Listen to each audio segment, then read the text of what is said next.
you know, a water bath is always safer and slower and more controlled than using direct fire.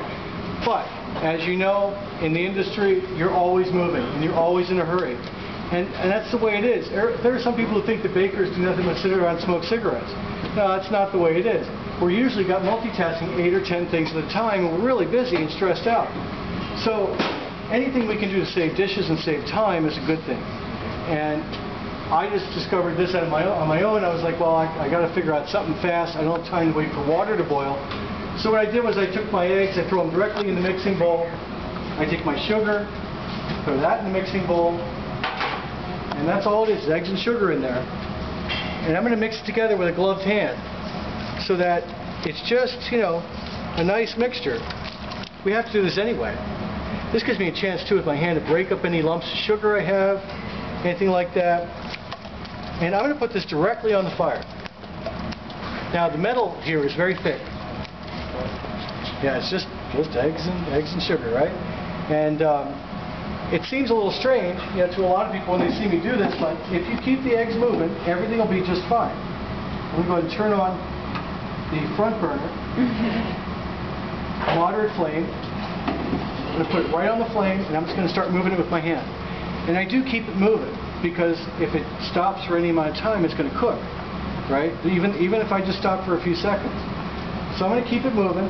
That way the metal is, the heat from the metal is getting right into the eggs, and the eggs are absorbing that heat.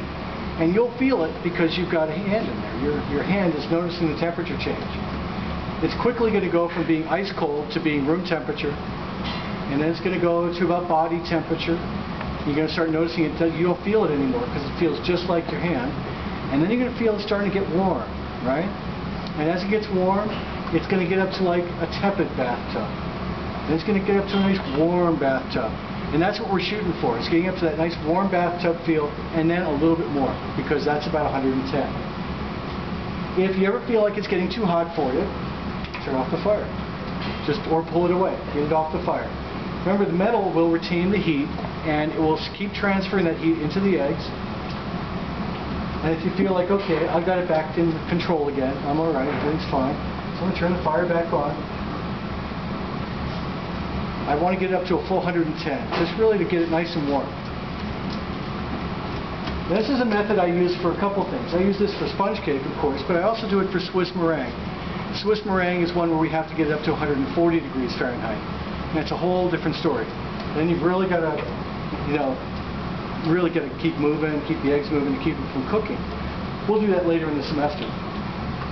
But for now, these eggs are nice and warm. You know, really simple.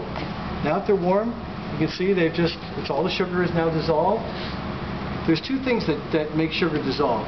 One, they have to be in contact with water. That helps. And then you've got to heat it. And if you heat the sugar, it will melt as well as dissolve on top of it. So you'll start getting what they call a supersaturated sugar solution. I'm going to take this back to the mixer, and let's go ahead and make a foam.